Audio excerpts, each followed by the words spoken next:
조성길입니다. 항상 오늘도 굉장히 떨리는데 이 전문가분들 모시고 이런 기본 다지기 하자 이런 것 자체가 좀 굉장히 좀 죄송스럽긴 한데 우리가 강과하거나 제가 전문 강사가 아니기 때문에 그 뭐 중간에 이렇게 막 옆으로 새거나 하는 게 되게 많을 거예요. 그냥 그러니 하고 들어주시고 회사에서 가라고 해서 오신 분들도 계실 거고 그냥 한번 가서 뭔지 들어보자 뭐 이런 분들도 계실 것 같은데 뭐 하나라도 이렇게 본인이 하는 업무에서 도움이 될 수 있으면 좋을 것 같고요. 여기 AML 담당자분들 혹시 손 한번 어떻게 구성이 되어 있는지 좀 궁금하긴 하거든요. AML 컴플라이언스 이상거래 관련된 뭐 시장 감시 쪽 반응이 없습니다.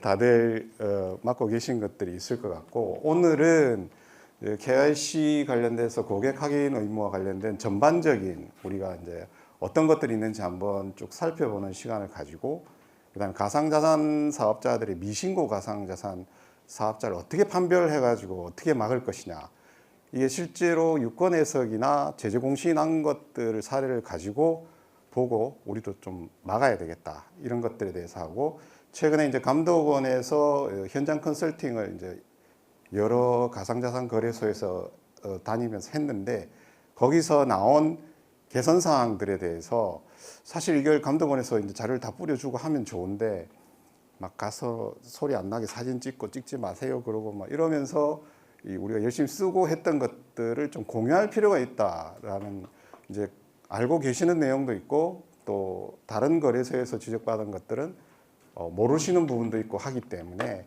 그 부분들을 한 번씩 짚어보고 나가면 좋을 것 같습니다.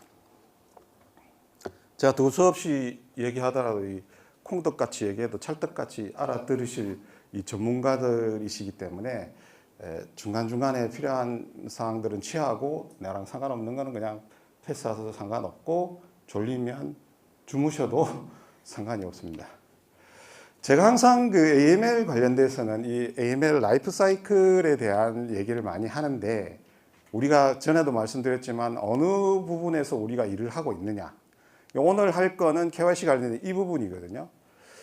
이 부분인데 고객 신원 확인 검증을 어떻게 하는지 뭐 AML 네임 스크리닝도 있고 그 다음에 고객 위험 평가 고객 주임 실사 이건 지속적 고객 관리도 오늘 다뤄볼 예정인데 고객 위험 평가 한 가지 궁금한 게 있는데 그 전 고객들 중에 어느 정도 비율의 고위험을 유지하는 것이 적정한가? 사실 그 논란이 좀 있는 부분이긴 하거든요. 그래서 이걸 어떻게 조정할 수 있느냐? 이게 지금 사실은 이제 고객 위험 평가 부분에서 실제로 이제 저희가 비율이 좀 낮아요. 근데 전체 고객 수 자체가 타 거래소 대비 되게 낮은데 그러면 어떻게 이 고위험 고객 비율을 높일 것이냐를 물어보길래 거꾸로 왜 높여야 되느냐에 대한 그 의문이 사실 생기잖아요. 예를 들어서 우리가 고객 위험 평가를 하면 통상 업무 규정에 나와 있는 세 가지 가지고 하잖아요. 뭐 국가 위험, 지리적 위험, 그 다음에 상품 및 서비스 위험, 그 다음이 고객 유형에 대한 걸로 하는데 사실상 그 거래소마다 이제 약간씩 다르게 운영을 할 텐데 처음에 나오는 국가 위험 같은 경우에 대부분 저희는 지금 외국인을 신규 자체를 온보딩 안 하거든요. 근데 가중치가 있잖아요. 그럼 뭐 25%를 줄 건지. 근데 이건 다 만점이야. 다 한국 사람이에요. 뭐 이런 경우, 그 다음에 또 그 상품 및 서비스 같은 경우도 굉장히 제한적으로 서비스 하고 있단 말이죠. 통상 매매 거래 이외에 스테이킹 정도 하고 계신 거 말고 추가적으로 어떤 뭐 NFT도 좀 있겠지만 제공하시는 그 상품에 대해서 가중치를 줘야 되는데 굉장히 이 상품 종류가 낮기 때문에 이쪽 부분의 가중치에서도 되게 임의로 올리기가 쉽지가 않아요. 이 세팅되어 있는 것들이라서.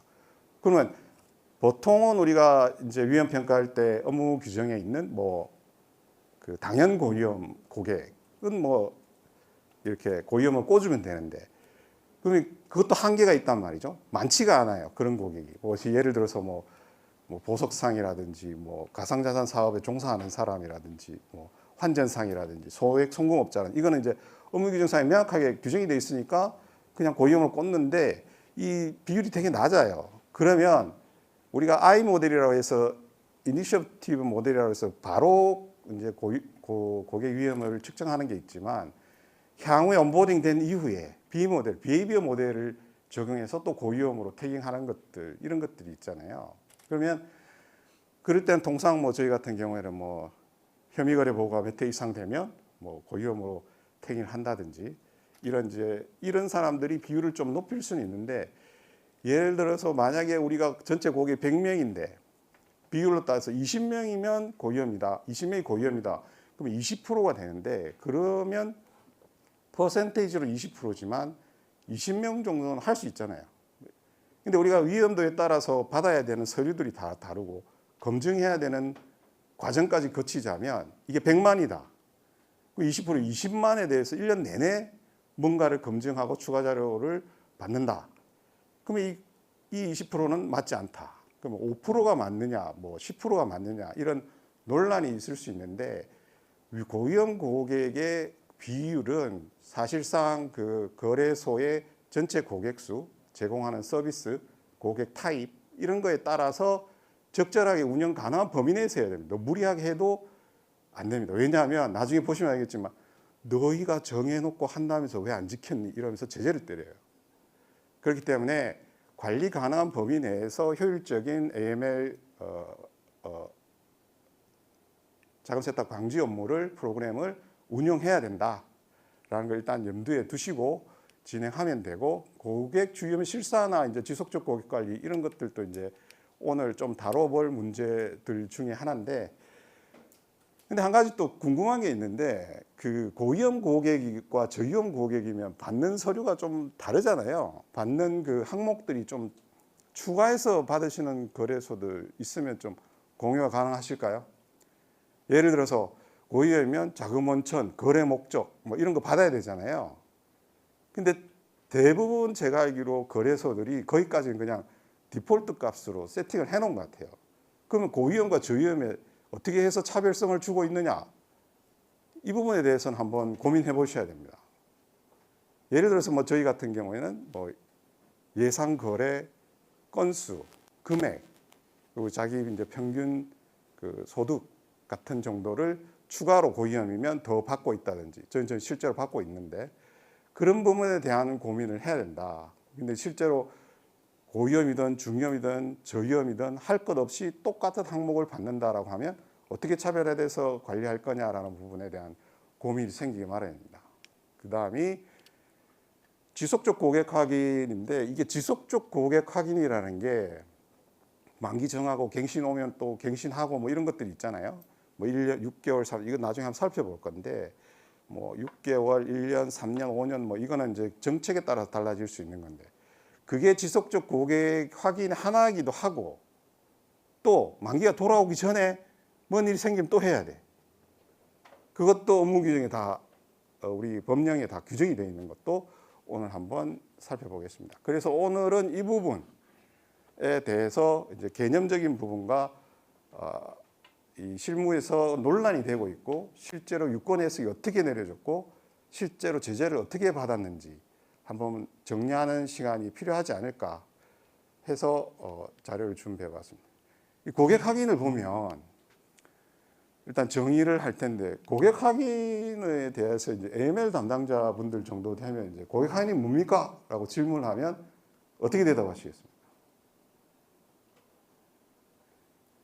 예전에 제가 자금 세탁이 뭡니까? 라고 물었을 때하고 비슷한 상황인데 아무도 네가 대답해야지 뭐 이런 분위기로 이제 쳐다보고 계시는데 이 고객 확인이라고 하면 이제 이 보통 이제 우리가 요 정도 정의 그러니까 맨 앞에 나오는 AML의 정의, 고객 확인에 대한 정의 정도는 자기 나름대로 뭐 하나는 갖고 있어야 되지 않느냐.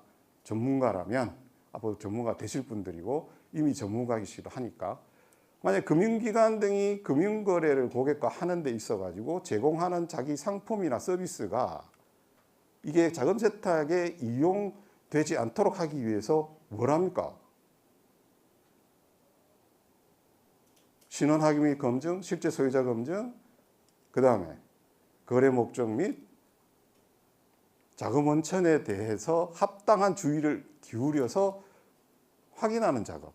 이것이 고객 확인이다라는 정도는 우리가 좀 외우고 있자. 이 뒤에 바로 나오는데 이 아마 그 업무규정 20조 정도가 뭐 어디 나오는 거고. 그럼 고객 확인을 하는 데는 언제냐? 보면 신규 계좌 개설하는 경우, 이제 신규 계좌도 되게 종류가 많아요. 뭐 그죠?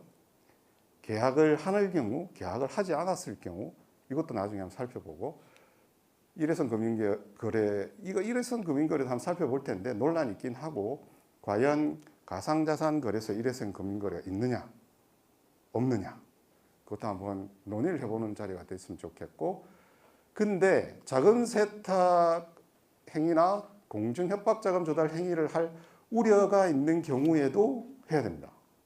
이 신규가 아니고 일회성 거래가 아니더라도 이런 게 어디선가 발견이 됐어.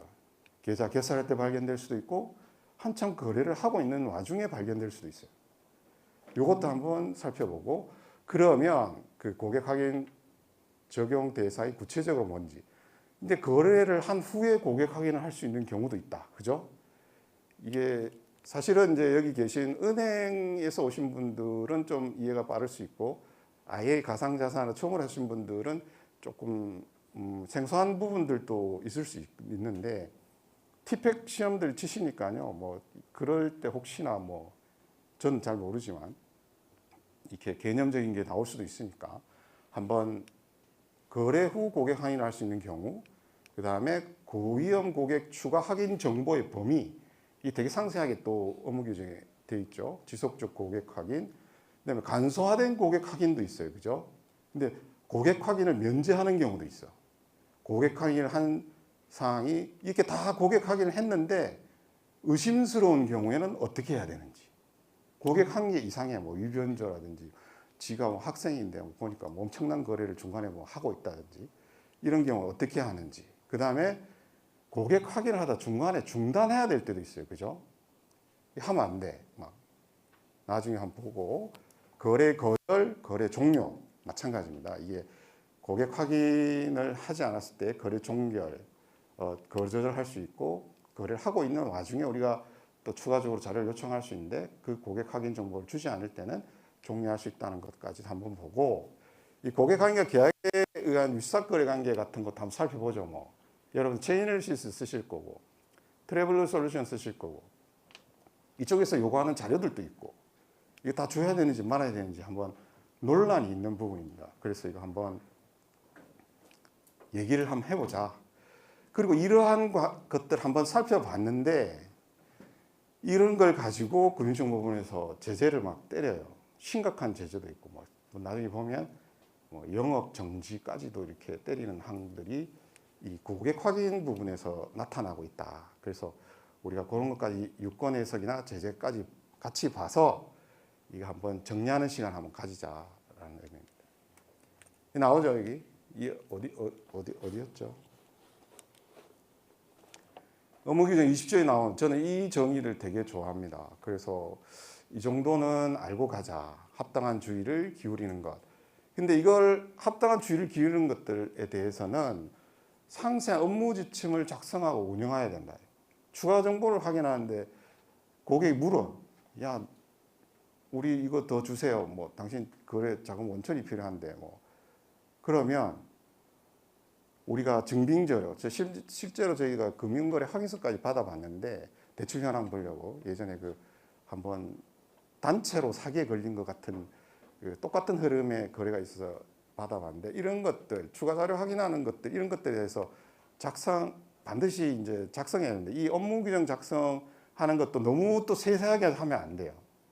뒤에 보면 또 제재하는데 보면 너가 만들었는데 왜 안 지키니 막 이런 걸로 실제로 제재 공시가 나온 게 있으니까 한번 보도록 하고, 자 이제 계좌 개설을 하면 신규 계좌 개설 일회성 금융거래를 하면 뭘 해야 돼요? 고객의 신원에 관한 사항, 이게 뭡니까?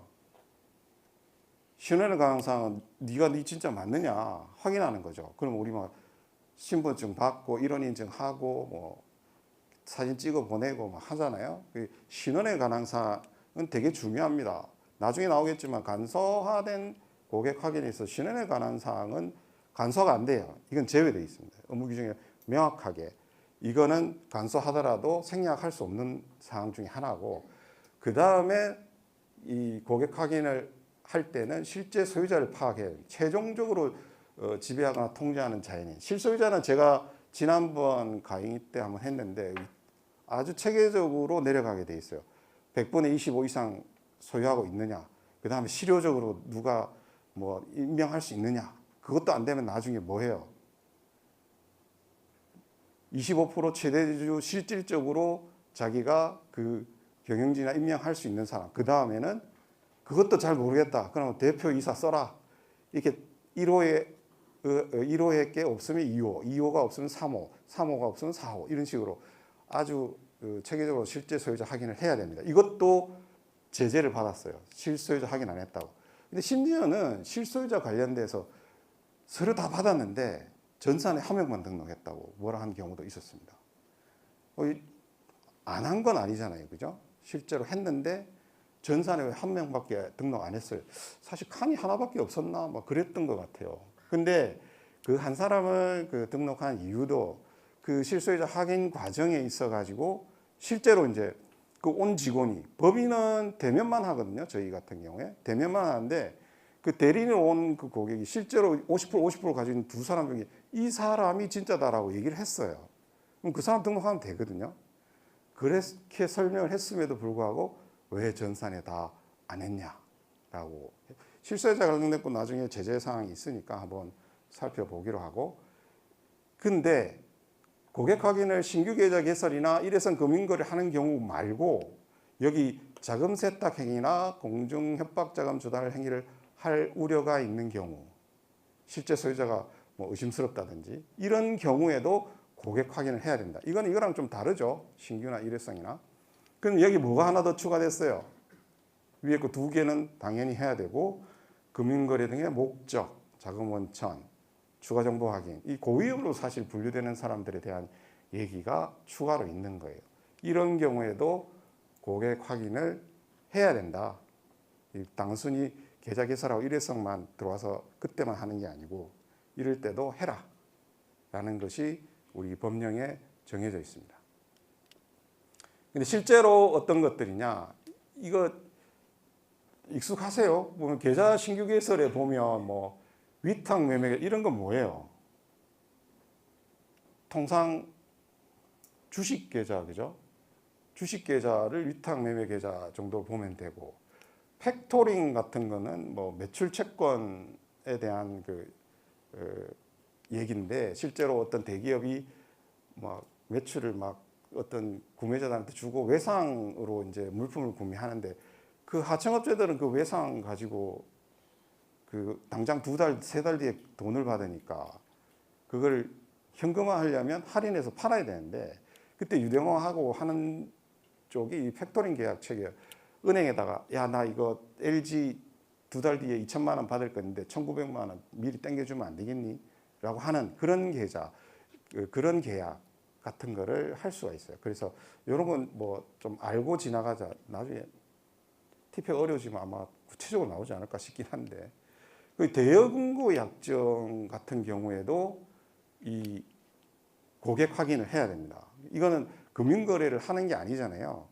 근데 가서 나 대여금고 하나 쓸게요. 근데 은행들이 잘 안 해주죠. 근데 우리 좀 뭐 대여금고 숫자도 한정돼 있고 또 돈 좀 많이 넣어야 이 대여금고도 쓰게 해주고 이럴 텐데, 그런 거 없이 대여금고 약정, 아마 가상자산 거래소들도 대여금고 약정 해야 됩니다. 보관해야 될 것들이 있어가지고 감독원에서 지적사항들이 있는 게 있어요. 그래서 아마 있을 거예요. 이건 거래 금액에 관계없이 이제 계약을 체결하는 겁니다. 계약을 체결하는 거. 신규 계좌 개설은. 근데 일회성은 뭡니까? 단일 거래, 연결 거래 이런 것들이 있는데, 보호예수 같은 경우에는 봉함된 기준금액 미만으로 본다. 보호예수, 우리 통상 그 주식 보호예수 집어넣잖아요. 뭐 1억 10억 1년 뒤에 보호예수 풀린다 막 이렇게 하면. 근데 봉함해 놓으면은 그냥 일회성 금융거래 보는 거예요. 그 안에 금액이 얼마인지 모르니까. 근데 이 보면은 일회성 금융거래 금액, 카지노는 300이고 가상자산 거래소는 100만 원이고 외관 표시 거래는 10,000불이고 원화 표시는 1,000만 원입니다. 이게 좀 뒤에서 한번 살펴볼 건데, 연결 거래는 뭡니까? 어떤 고객이 100만 원 수표 끊었는데 그 다음에 와서 또 100만 원 끊고 그 다음에 와서 900만 원 끊었어요. 그러면 합산으로 하면 7일 내에 합산으로 하면 1,000만 원 넘어가잖아요. 그럼 그 언제 고객 확인합니까? 그 다음 이미 합산해서 넘어갔지만 실시간으로 돼서 뭐 이렇게 하면 좋은데, 그거 옛날에 이거 연결거래 할 때 금융기관들이 야, 이거는 전산에 무리가 너무 간다. 매번 그걸 다 돌리려면 뭐 국민은행 4천만 고객 막 훑어야 되는데 이 가능한 얘기냐? 라고 해서 이제 배치로 돌리는 상황이다 보니까 이게 그 다음 거래입니다. 1,000만 원, 지금 당장 계산해본 1,000만 원이 넘지만 그 다음 거래를 할 때 고객 확인을 해야 된다. 이런 건 참고로, 사실상 그 가상자산업계에서 일회성 금융거래에 대해서 저희가 고민을 좀 해봤는데, 일단 일회성 금융에서 한번 더 볼게요. 이 보면은 이 업무 규정하고 감독 규정이 틀려요. 업무 규정에 1,000만 원 돼 있잖아요. 7일 합산금액 기준 1,000만 원. 근데 감독 규정에 가면 동거래 2,000만 원으로 돼 있어요. 어느 거 따라야 됩니까? 어느 거 따라야 돼요? 우리 이상거래 이번에 그 가상자산 이용자보호법에 그 분리 보관해야 되는 코인이 100분의 70이 시행령에 나와 있고, 감독 규정에 가면 100분의 80이 돼 있어요. 그죠? 더 높은 거. 80 따라야 되잖아요. 근데 여기는 희한하게 감독 규정이 2,000만 원, 아마 이건 실수인 것 같아요. 누군가 아니면 안 고친 것 같고. 근데 실제로 이 유권 해석에 보면은 동합산금이 1,000만 원 이상 연결 거래로 아예 그냥 유권 해석을 내렸어요. 근데 또 아까 이 감독 규정에 연결 거래 이후 아까 말씀드렸듯이 최초로 금융거래를 하는 시점에 고객 확인을 하면 된다라고 유권 해석을 내놨습니다. 근데 이런 게 이제 사실 이제 제때 안 고쳐지는 부분이 있긴 한데, 이러면 어떻게 해야 돼요? 저희는 제일 센 걸 해야 됩니다. 제일 센 거. 실제로는 금융기관에서 여기서 7일이라고 하지만 2개월씩 합산해서 하는 금융기관들도 있어요. 그래서 더 세게 하는 거죠. 센 걸 하면 된다. 이건 참고로 한번 알아보시면 되고, 그러면 이 부분이 사실은 이제 아까 뭐 신규 계좌에서 일회성 금융거래 이거 떠나서 자금 세탁이나 공중협박자금도 당할 우려가 있는 경우, 우려가 있다는 거죠. 이게 우려라는 거는 굉장히 이게 정해진 게 아니고 걱정하면 되는 거예요. 그죠? 금융회사 등이 위험성에 비례하여 합리적으로 가능하다고 판단하는 범위에 한정하는 상황이에요. 근데 이 밑에 보면 또 이런 것도 있어요. 금융회사 등이 추가 정보 확인을 이행하고자 할 때는 고객에게 부당한 권리 침해나 불편이 발생하지 않도록 주의해야 한다. 분명히 이렇게 규정을 해놨어요. 이게 이렇게 해가 아니고 이건 알아서 하는데 너 잘못하면 뒤지기 혼나? 라고 해놓은 거죠. 이게 어떤 게 불편 부당한 상황이 요구를 하게 되는지 이건 상식적으로 판단을 해봐야 되겠지만, 우리가 뭐 이렇게 자료 요청할 때 뭐 건강보험공단에 뭐 치료 내역 주세요 이런 거 못 하잖아요. 뭐 고객 확인해봐야 돼요. 뭐 어디 치료비 썼어요. 그 뭐 누가 얼마 썼는데요. 뭐 이 대량의 금액이 거기 사용이 됐다고요? 뭐 아니면 보험금이 이빨 들어왔다고요? 누가 어떻게 아픈데요?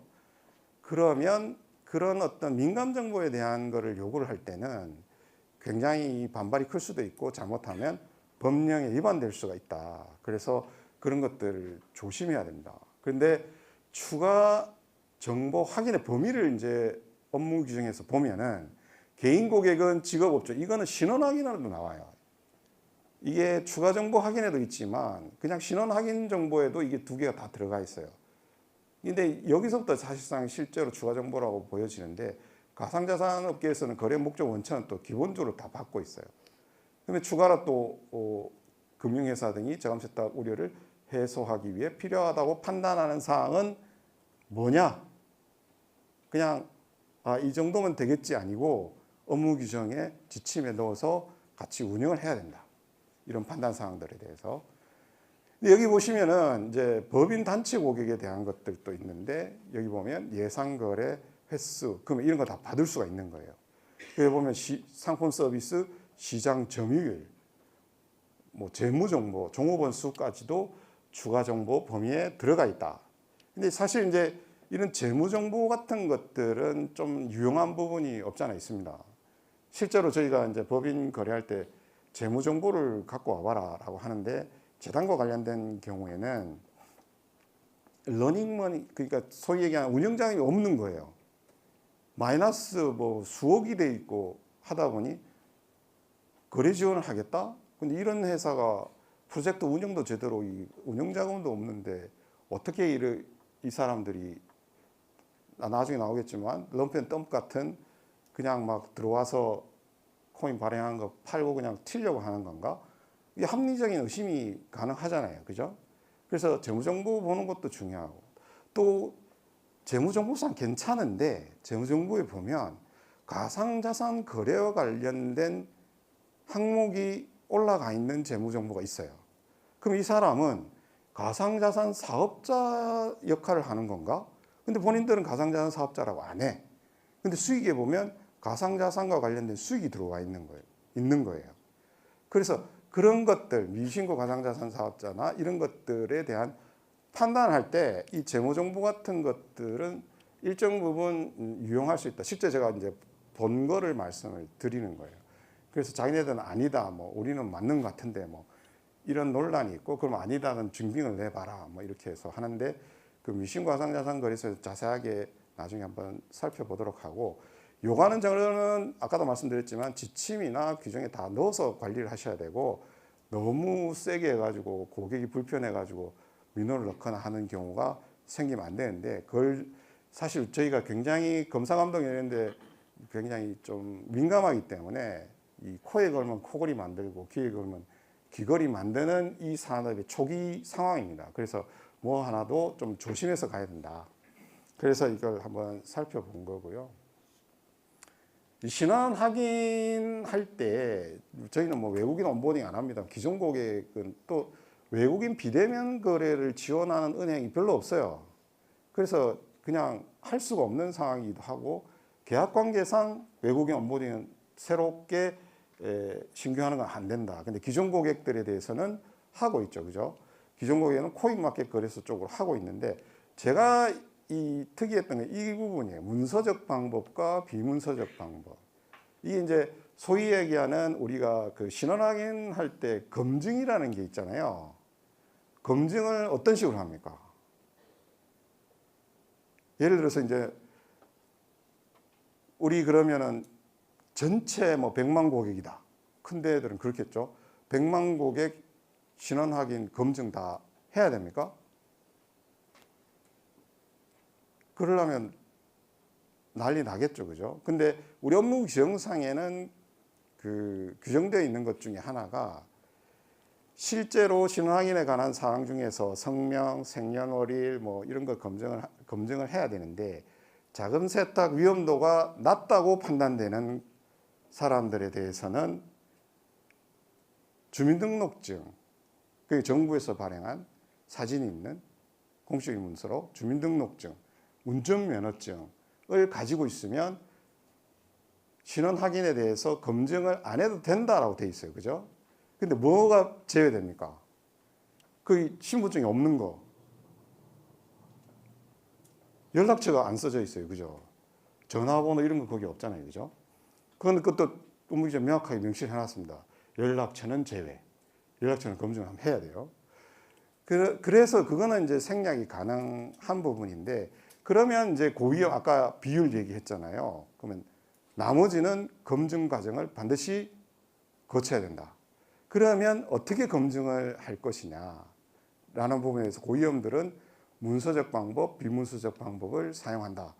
특히 외국인들 같은 경우에는 뭐 딸랑 여권밖에 없다라고 했을 때는 국내 거서 연락처 역주하거나 외국인 신분증 진위 여부 확인 동의서. 그러면 내국인 같은 경우 일반적인 금융기관에서 문서적 방법, 비문서적 방법 가를 때 통상 막 우리 신분증 너무 많잖아요. 뭐 1차 문서.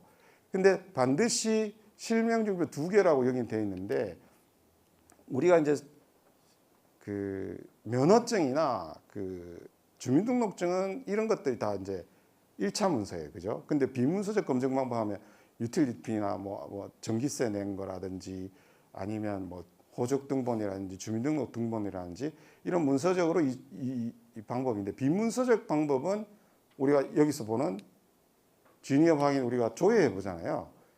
그러면 이 면허증이 실제로 유효한 거냐라는 거를 검증해야 될 때 비문서적 방법으로 소위 얘기하는 그것도 프린트 해놔야 되겠죠. 뭐 주민등록증 유효기간 뭐 1382 전화 걸어서 확인하는 방법도 있고 이런 것들 이런 것들은 방법론적으로 좀 알고 있으면 나중에 적용하기는 쉽다. 실제로 외국인 같은 경우에 뭐 그 외국인 등록증이라는 게 그 외국인은 앞뒤를 다 봐야 돼요. 그죠? 이런 검증 과정을 거치기 어렵기 때문에 이 사람이 불체자인지 아닌지를 봐야 되잖아요. 근데 뒷면에 항상 유효경이 나와 있어요. 그러면 외국인은 앞면도 받고 뒷면도 받아야 돼. 그죠? 그냥 앞면만 받으면 이거 다 한 거야? 맞아? 이 불체자 아니야? 이러면 검사 감독은 또 그런 걸로 지적할 수도 있다. 그래서 이 외국인들에 대해서 좀 주의할 필요가 있는 거고 여기 문서적 비문서적 방법에 대해서 한번 내국인들도 한번 정리를 해 두시는 게 좋지 않겠나 해서 말씀을 드리는 겁니다. 고객 확인은 금융거래가 이루어지기 전에 해야 돼요. 금융거래가 이루어지기 전에 우리 많이 하잖아요. 고객 확인할 때 처음에 오면 신분증 받고 그 다음에 네임 스크리닝 해가 이 사람이 거래 거절해야 될 고객인지 아니면 고위험으로 분류해야 될 고객인지 그걸 통과하면 우리 RA 돌려가지고 어디에 배치하고 이런 거 하는데 금융거래 이루어지기 전에 해야 되는데 이루어진 후에 하는 것도 있다. 이 뭐 실제로 우리 쪽에서는 일어나지 않는 일들이지만 종업원 학생 일괄 개설하는 경우, 보험 같은 경우 남이 나 보험 든지도 몰라요. 근데 나중에 찾으러 가. 그럼 그때 보험업법상 규정되어 있는 그 항목에 해당이 될 때는 나중에 금융거래가 이루어진 이후에 그 다음에 일회성 금융거래. 아까 말씀드렸지만 500만 원 거래하고 다음에 600만 원 거래했으면 벌써 1100만 원인데 그때 600만 원 거래할 때 못하니까 그 다음에 또 한 100만 원 거래할 때 이때 사실상 그런 게 일어난 사후에 이 금융거래를 사후에 고객 확인을 할 수 있는 경우들이 있다. 이런 그냥 저런 게 있구나 하고 그냥 넘어가시면 될 것 같고 이 실제로 이제 유권 해석상에 보면 이제 상법 639조 이건 이제 그 보험금 만기 환급금 이런 것 때문에 이렇게 나와 있는데 여기에는 또 보면은 보험계약 성립 시점 이전으로 이제 국제 기준이 뭐 이렇게 돼 있다라고 해서 얘기가 나오는 거니까 일단 거래 후 고객 확인을 할 수 있는 경우가 저런 게 있구나. 근데 사실상 뭐 우리는 가상자산 업계에서는 안 생기는 일이죠. 근데 이제 자금세탁이나 이런 특검법을 공부하는 사람들은 저런 게 있구나 정도는 알고 가자. 그다음 지속적 고객 확인. 그러니까 고객 확인을 한 고객과 거래가 유지되는 동안 당해 고객에 대해 지속적으로 고객 확인을 해야 된다. 계속 해야 되는 거예요. 그죠? 근데 규칙적으로 해야 되는 거는 갱신 시점, 만기 돌아오면 무조건 해야 돼요. 근데 또 이게 이제 아까 말씀드렸던 만기 도래 전에는 뭐 그냥 계속 거래를 하면 됩니다. 3년이면 저희 형 좀 길게 가져가도 뭐 3년이면 뭐 충분하겠죠. 뭐 5년 하는 데도 있지만 그러면 감독원이 또 한마디 하겠죠. 5년 너무 긴 거 아니야? 너 가상자산업자인데 너 좀 줄여봐. 뭐 이런 얘기가 나올 수 있어서 적당한 거는 제가 볼 때는 이것도 좀 빡세긴 한데 지금 뭐 사실 증권성 평가를 3개월에 한 번씩 하라고 난리 치고 있는 상황이다 보니 EEDD라고 해가지고 아주 그냥 6개월에 한 번씩 하도록 하는 이걸 많이 가져가면 어떻게 하겠어요? 6개월마다 많이 비율을 높여놓으면 관리하기가 너무 힘들어요. 근데 주기가 미도래임에도 불구하고 이것도 나중에 보면 제재를 당했어요. 한번 기존 확인사항과 일치하지 않은 우려가 있거나 그 타당성에 의심이 있는 경우. 와, 타당성. 우리가 이 수학하는 쪽이 아니다 보니까 그래서 아마 이 컴플라이언스 쪽은 AI로 대체가 불가능하지 않을까. 이 타당성에 의심이 있는 경우. 근데 제가 언뜻 떠올려 봐도 중간에 뭐 SDN 리스트가 등재가 됐다. 예를 들어서 우리 이모 그분 있잖아요. 한 명 내국인 오펙에 등록됐죠. 알고 계시죠? 그분은 다 등록을 하셨을 거예요. 그죠? 근데 이 사람이 처음부터 그랬던 거 아니거든요. 만약에 우리 거래소 막 거래하다가 중간에 이 사람이 퍽 떴어. 그럼 이 사람 어떻게 해야 돼요? 막아야 되잖아요. 왜 막아야 됩니까? 또 세고 있는데, 딴 데로 세고 있는데 왜 막아야 돼요? 오펙에 등록됐으니까. 근데 오펙에 등록된 사람은 실제로 오펙은 우리가 제재 대상자 업무 규정에 나와 있는데 들어가 있지도 않아요. 우리는 UN 아니면 금융위에서 제재 대상자, 거래 제한 대상자 매번 넣고 빼고 삭제하는 업무 고시 규정 따로 있잖아요. 거기에 해당되거나 뭐 이런 사람들인데 오펙은 국제기구도 아니고 그냥 미국의 행정기관인데 거기에 등록됐는데 우리 막았어요. 왜요? 누가 영향을 받습니까? 은행이 영향을 받아요. 은행이. 그러니까 우리는 뭐 오펙하고 상관없다, 이런 뭐 외국과 거래 상관없다 이럴 수 있지만 그 고객이 거래해서 그 은행으로 들어가서 뭔가 자금이 움직이면 거기에 따라 조사가 나오면 야, 제재 대상자는 했는데 미국에서 모든 결정은 뉴욕에 있어요. 뉴욕 주법이 따로 있습니다. 그래서 얘들을 거래하고 있네, 너희들은 안 되겠는데 이러면은 고립이 돼버려요, 은행이. 그러면 이게 고사하게 돼 있어요. 그래서 우리가 맨날 불만을 얘기를 옛날부터 했던 게 미국의 executive order를 행정명령이 생기는데 국내 모든 금융기관들이나 규제가 영향을 받는 거예요. 그래서 이런 이제 SN이 됐을 때 중간에 이 사람은 만기가 돌아오지 않았다 하더라도 다시 봐야 되는 거예요. 실제 소유자가 또 의심스러워. 이거 나중에 한번 뒤에서 어떻게 제재를 받았는지.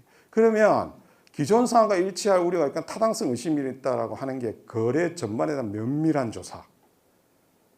그러니까 고객 사업 위험 평가, 자금 출처 정보, 실제 거래 내용과 일관성이 있는지 여부.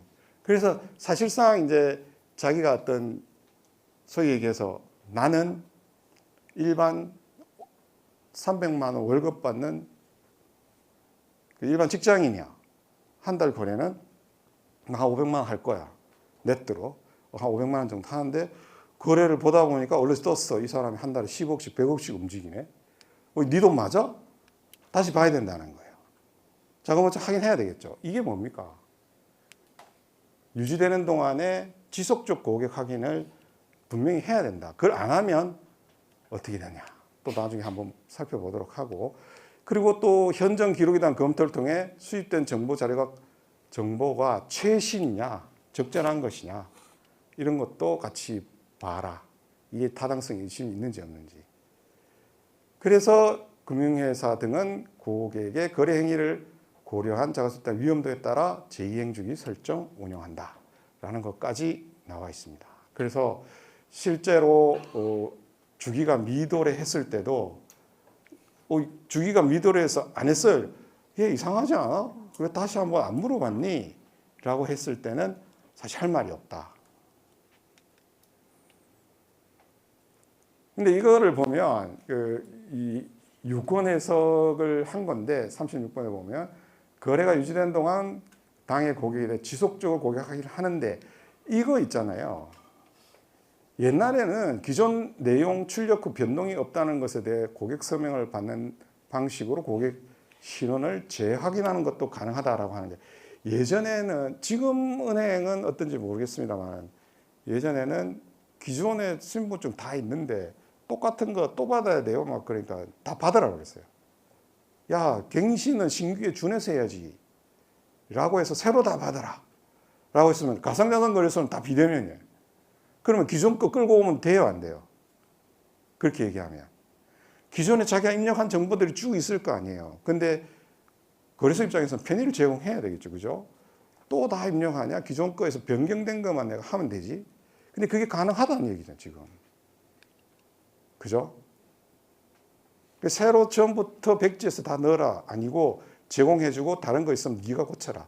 그리고 네가 나중에 우리는 고객 확인해서 본인 인증하면 서명에 가름해서 하는 것도 가능하다라고 해석할 수도 있습니다. 이게 유권 해석이니까. 그래서 그 부분에 대해서 이제 이 가상자산 업자들 간에 약간은 그 견해 차이가 있을 수 있어요.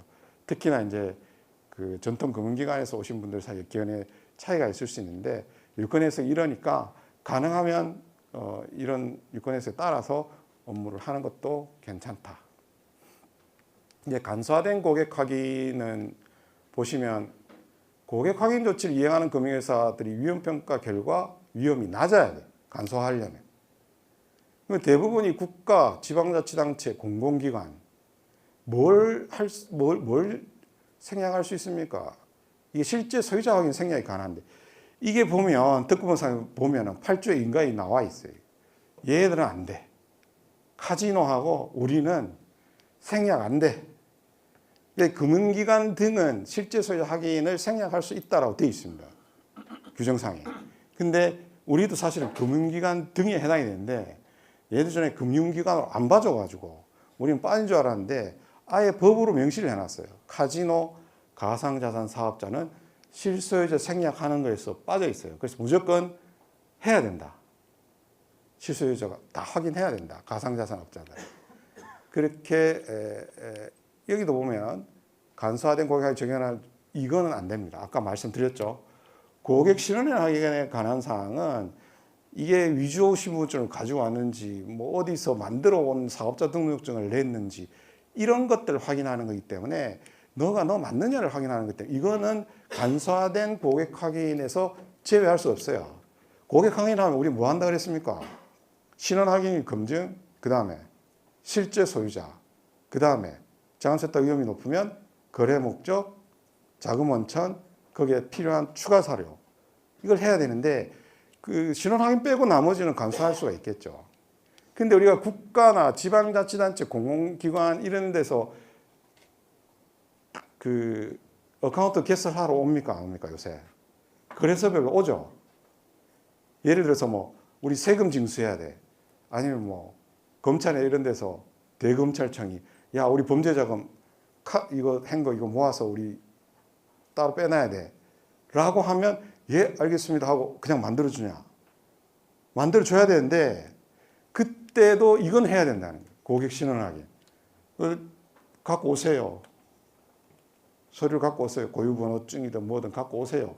라고 해서 신원 확인에 관한 대리점 대리인까지 다 해야 됩니다. 대신에 실수요 이런 건 안 해도 되겠죠. 그죠? 그거는 뭐 여기 명시가 되어 있으니까 이런 실제 소유자 같은 거는 생략하고 진행하셔도 됩니다. 대신에 무섭더라도 그냥 해주면 안 되고 받을 거 다 받고 해줘야 됩니다. 근데 또 적용 제외 대상이 있어요. 외국인인 고객이 FATF 권고사항을 도입하여 효과적으로 이행하고 있는 국가의 국민 또는 법인 포함해서 이게 아닌 경우, 이 37개 정도 나라가 지금 FATF 정회원국인가요? 그죠? 거기에 속해 있으면 여러 가지 이점이 많죠. 뭐 이런 것들, 이런 것들에서 간소화된 것도 할 수 있는데 사실 외국인들 간소화 안 하죠. 거의 뭐 있다 하더라도. 그런데 이런 것들이 있다. 그 다음에 반대로 위험국가 국적자 또는 거주자는 고의 경영진 승인을 받죠. 받고 계시죠, 그죠? 받아야 됩니다. 이 정해놨어요, 그죠? 거기에 보면 FATF에서 위험국가로 지정한 국가에 대해서는 이 고의 경영진 승인을 받아야 된다. 업무 규정에 명확하게 명시가 되어 있습니다. 그래서 서면으로 받든지, 그러면 뭐 외국인 고객이 되게 많은 거래소는 고의 경영진 맨날 그거 승인하고 앉아 있어야 되니까 막 욕하고 옛날에 막 은행에서도 막 내가 맨날 이런 거 사인하고 있어야 돼 막 이러면서 그래서 막 낮췄어요 막. 그러면서 그러면 이걸 승인할 사람 뭐 보고 책임자를 뭐 부행장이나 고의 경영진으로 만들어 주든지 막 이러면서 욕하고 막. 그러니까 그런 사람들은 승인 받는데도 오래 걸리고 특히나 이제 PEP도 마찬가지고 이런 것 잘 돼 있는지 보셔야 됩니다. 그래서 자금 세탁 등이 의심되거나 위험이 높은 경우는 간소화된 거 안 되는 거야 뭐 당연한 얘기인데 이것도 규정을 해놨습니다. 근데 면제 대상 고객 확인 안 해도 돼 이거는. 보면은 뭐 이거는 참고 자료 그냥 각종 공과금, 법원 공탁금, 전자폐 발행, 이거는 우리가 말하는 그 가상자산이 아닙니다. 그 다음에 선불, 전자지급수단의 발행, 이런 것들은 고객 확인 면제 금융 거래의 범위다. 이런 것들이 있구나. 혹시 모르지만 나중에 꼬아서 막 시험 문제 내면 또 이런 걸 낼 수도 있죠. 물어봤어요. 공과금을 납부를 위해 계좌에서 1천만 원 이상을 인출했다. 공과금 납부하는데 이런 경우 고객 대상이 되나요? 나눠야 됩니다. 이거. 공과금 납부는 납부고 계좌는 계좌예요. 이 사람은 이미 고객 확인을 했겠죠. 그죠? 근데 이제 만기되기 전이니까 그냥 인출하는 건 해요. 근데 그게 인출을 해서 공과금을 납부하는 사람이 누구냐 몰라. 그럼 이 사람 고객 확인 해야 되냐? 안 해도 된다는 거죠. 이제 유권 해석을 이렇게 물어보셨더라고요. 그래서 이런 해석을 내려주셨다는 거죠. 근데 앞에 그런 고객 확인을 다 했어. 근데 의심스러워. 신원 확인을 했고 실제 소유자 확인했고 자금 원천 거래 목적 확인했는데 의심스러워. 그때 이걸 하는 겁니다. 처음부터 고객 확인할 때 막 진위 여부 막 이렇게 섞어서 막 생각하실 수 있는데 법상 문구상은 이렇게 돼 있어요. 이걸 다 했는데 이게 의심스러운 경우 특검법 시행령 10조 2에 보면 그 출처를 신뢰할 만한 문서, 정보, 그 밖의 확인 자료를 이용하여 진위 여부를 확인해야 합니다. 근데 이것도 뭐 해야 돼요? 업무 지침에 반영해서 운영해야 된다. 추가 정보 자료 받을 때 제일 힘들어요. 예를 들어서 막 한 21~22살 뭐 내가 갑자기 한 50억 들어왔어. 갑자기 뭐 코인 거래 하겠다고 50억을 떡 넣네.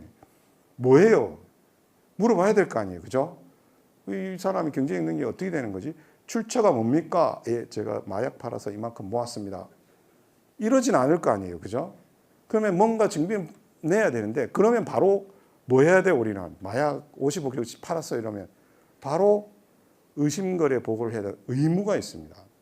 고객 확인 중단하고 바로 보고를 해야 돼요. 근데 그거 말고도 출처가 있을 수 있잖아요. 나 상속 받았어요. 갑자기 막 돌아가셔가지고 눈물을 흘리며 막 상속 50억 해줘. 너는 좋겠다. 우리는 막 이러면서 그러면 증빙을 주세요.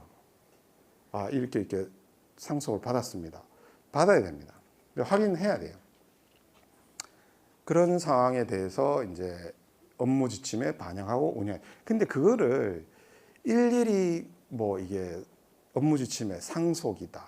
뭐 아니면 부동산을 매각했다. 뭐 아니면 뭐 보험금을 수령했다.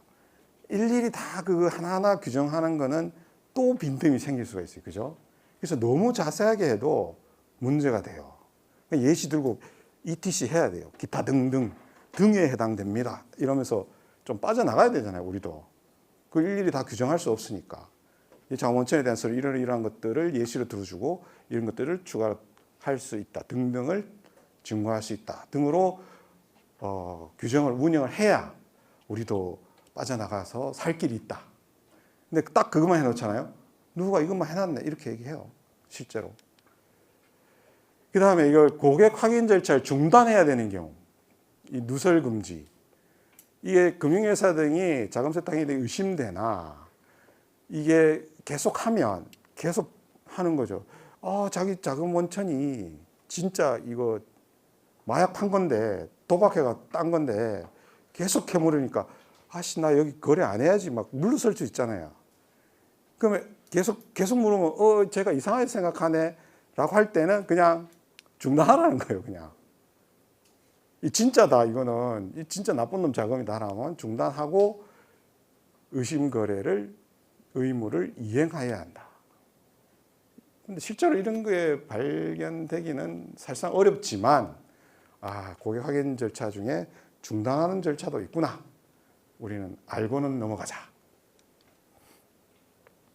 거래 거절 종료 이거 되게 민감하죠. 막 요새 보면 뭐 좀 이상해 막 우리 거래 중단 안 내나요? 그냥 탈회하세요 막. 이게 어떤 경우냐 이게 또. 이 정해져 있잖아요. 고객이 신원 확인을 위한 정보를 거절하면 신분증 주세요 이러면 안 되잖아요. 근데 막 그런 경우 있을 거 아니에요. 신분증 주세요 이랬더니 전에 신분증 검증하니까 가발업체 광고를 갖다가 붙여가지고 그게 통과가 되고 막 저희 깜짝 놀랐잖아요. 그죠? 진짜 가발 광고 사진이 신분증에 붙어가 들어와요. 이런 게 뭐냐면 초창기 거래소들이 그 인식률을 너무 브로드하게 가져가는 바람에 웬만한 사진 비슷한 게 올라와 있으면 다 통과를 시켜버린 거예요. 그런 경우가 있고 실제로 인지소프트나 뭐 이런 이거 광고하는 거 아니고요. 뭐 굉장히 여러 금융기관이 사용하고 있는 걸 사용해도 인식률이 정확하지 않아요. 반드시 불량률이 나옵니다. 그래서 뭐 이상하게 잘려 있거나 뭐 아니면 복사본은 정말 더 어렵고요. 뭐 AI로 한다 하더라도 쉽지 않고 그 불량률이 생기는 거는 당연한데 야 내놔 이랬더니 그런 경우는 제공 안 한 거예요. 이상한 거 막 올리고 이런 것들은 이런 경우에는 거절해야 되겠죠. 바로 우리가 나중에 이제 전수조사를 또 안 할 수 없는 이유가 비대면의 한계예요. 그거는 솔직히 이제 우리는 이렇게 얘기해야 됩니다. 감독기관이 나와가지고 야, 이 신분증 이상하잖아. 근데 왜 이거 그대로 받았어? 라고 하면 일단 전체를 한번 보셔야 됩니다. 전체 100만 명 중에 한 10명이 그래. 아니 이 정도 불량률은 나올 수 있는 거 아닙니까? 라고 세게 얘기하면 안 되고요. 전 금융기관을 비대면으로 하는 쪽을 다 보면 불량이 안 나올 수 없어요. 그렇기 때문에 이거 저희만 그런 거 아닌데요. 근데 그거 우리 막으려고 매 분기마다 한 번씩 전수조사 하잖아요. 그래도 빠져나가는 거는 어떻게 할까요? 물어봐야지. 비대면 다 중지시킬 거 아니잖아요. 그걸로. 대신에 우리가 거기까지 전수조사까지 하는 이유는 최소한으로 우리 데미지를 줄여야 됩니다. 그런 숫자를 줄여야 돼요. 안 나올 수는 없어요. 솔직히 저는 1% 미만으로 나오면 어쩔 수 없다 보는 입장이에요. 이게 만약에 100명 중에 한 명이 안 나올 정도면 1000명 중에 뭐 한두 명 나올 정도면 그건 우리가 수기로 잡아내지만 또 그 사이 텀이 있기 때문에 못 보는 경우에 또 검사가 나오면 또 뭐 그럴 수도 있는데 다 잡아내기는 어렵습니다. 대신에 꼼꼼하게 보기는 해야 됩니다. 그리고 아까 말씀드렸던 금융거래 제한 대상자와 이 금융위원회 허가를 받아 거래하는 경우는 제외한다. 어떤 경우가 있었죠, 우리나라에. 이란 그 석유 자금 있잖아요. 그때 한테 풀어줘가지고 석유 엄청 들여오고 우리은행 계좌에 넣어놨잖아요. 69억 불인가 그래요. 이게 한 8조, 9조 정도 되는 돈인데 그거는 금융위원회에서 허가를 해준 거예요. 에너지 자원 수입에 대해서. 이란은 FATF에서 얘기하는 고위험 국가예요. 거기에 웬만한 상품 및 서비스는 거래가 안 되게 되어 있습니다. 그걸 하면 그 은행은 문 닫아요. 그렇기 때문에 허가를 받아야 됩니다. 우리 은행 문 안 닫은 이유는 금융에서 그래 너가 그거 해라. 그래서 자꾸 이란이 우리 은행에 대다 놓고 막 돈 내놔라는데 우리 못 주는데 막 정부도 어쩔 줄 모르고 그거 어떻게 줬어요? 미국이 허락받고 줘야 돼요. 그러고 줬잖아요.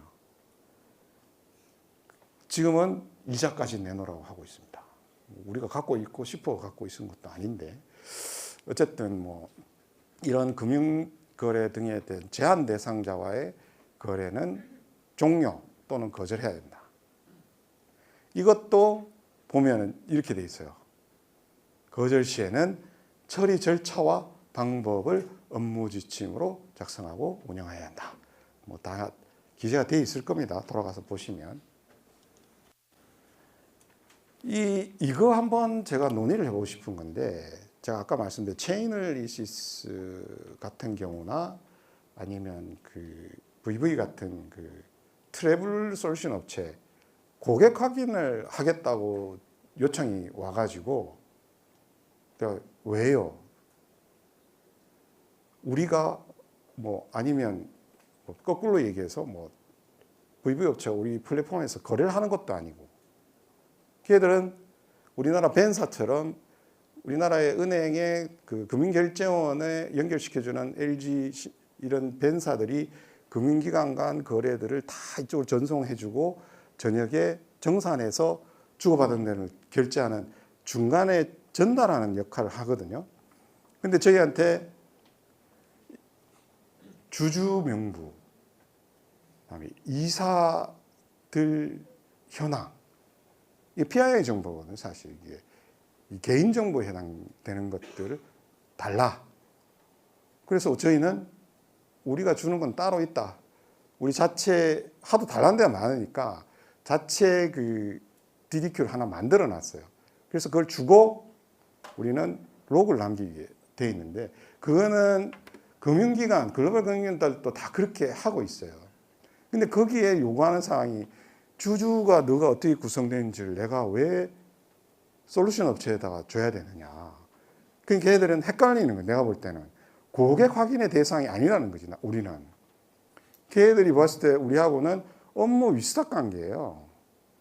우리가 우리 고팍스에서 업비트로 뭘 보내겠다라면 그걸 중개해 주는 역할의 업무 위스탁 관계인 것이지, 걔들이 우리를 상대로 고객 확인을 해야 되는 사람들이 아니라는 거죠. 근데 그걸 덥석 주면 왜 이런 걸 요구하지라는 요구를 했더니 안 주니까 안 주고 막 이상하게 자꾸 얘기를 해가지고 직접 하세요 뭐 이런 분위기인데, 이 워낙 이 독과점 상태가 되다 보니까 중간에 해주면 좋은데 딴 업체 해주면 뭐 너무 좋을 것 같긴 한데 대안이 없었어 지금. 근데 지금 스탠스는 좀 바뀌었어요. 제가 하도 난리를 쳐가 회의를 했거든요. 그쪽이랑. 실제로는 그 업무 위탁 관계가 되면은 그 정보를 걔들이 우리 정보를 고객 정보, 금액 정보, 뭐 이런 걸 지갑 정보 이런 걸 걔들이 가지고 있어요. 이게 굉장히 위험하거든요. 그래서 1년에 한 번씩이라도 물적, 인적 정보 보호에 대한 현장 검사까지 저희한테 받아야 되는 업체예요. 사실은. 실제로 그 금융결제원도 정부기관이 아니에요. 걔들 민간 사업자라서 해마다 은행들한테 우리 이거 정보 파기했어요. 정보 보안 이렇게 체크리스트 만들어가 다 잘 지켰어요라고 작성해서 금융기관에 다 보내줍니다. 아니면 우리가 현장 조사 나가야 되는데 걔들 그 거래하는 금융이 얼마나 많은데 1년 내내 현장 조사 받을 수는 없잖아요. 개인정보보호위원회에서도 그건 인정해 준 거예요. 그런 역할을 하는 쪽이 제가 볼 때는 체인널리시스랑 그 트래블 솔루션 업체들이에요. 근데 우리가 걔들을 통해서 정보 주고 받잖아요. 뭐 받아요? 지갑 주소, 성명 주고 받아요. 이런 상황인데 마치 우리가 그들의 고객? 그런 우리가 얘기하는 의미의 그 고객은 플랫폼을 매매를 하는 이런, 우리가 만약에 금융 가상자산업자 은행 가서 계좌 트면 법에 정해진 걸 다 줘야 돼요. ISMS 인증서부터 해가지고 라이센스까지 다 줘야 되잖아요. 그럼 법이 정해져 있어요. 고객 확인에 대한 사항이란 말이죠. 근데 우리가 걔들 플랫폼을 위탁 줘가지고 그냥 전달하는 역할을 하는 애들이 왜 주주 명부와 이사진 명단까지 생년월일에 뭐 이름 이런 것까지 다 달라고 하는지 이해가 안 된다라고 분명히 얘기했고 안 줬어요. 결국은 안 줬고 그 바람에 이제 다른 데 것도 못 받고 있는데 안 줘가지고, 여기 계신 분들은 분명히 좀 나중에 쉬는 시간에도 저거 교환해가지고 명함 그거 살 필요하잖아요. 그죠? 상대 거래소 뭐 바스프 위험 평가 해야 되니까 다이렉트로 연결하면 담당자 좀 연결시켜줘가지고 주고받을 수 있게 해줘야 돼요. 모 솔루션 업체는 아예 이제 중간에서 그 역할을 안 하겠다라고 선을 했고, 보이면 하다가 뭔가 이의제기가 오니까 이거 이상하다 해서 안 하려고 해요. 그러니까 좀 친하게 지내시고 이 부분은 좀 한번 고민해 볼 필요. 그래서 달라는 건 그냥 다 주지는 마세요. 워낙 달라는 데이 많을 거기 때문에 자기네들 거, 그러니까 CBDQ까지는 아니고 FCCQ 정도, 범죄 행위에 관련된 그 CDD, 볼프스 배우에 나온 거, 그 정도 수준에서 본인 회사 걸 만들어 놓고 주고, 달라면 주고, 거기에 따라서 로고 남기고. 근데 그 위험 평가를 하는 사람이 그게 위험 평가가 아니에요. 그걸 받아서 자체로 이 사람들 사이트 들어가 보고 실제로 어떻게 하는지 보고 뭐 어디 신고는 되는지도 보고 하면서 위험 평가를 따로 하는 거지, DDQ 받았다고 해서 위험 평가 끝난 거 아니거든요. 그런 부분에 대해서 좀 고민을 해봤으면 좋겠다라고 해서 오늘 말씀을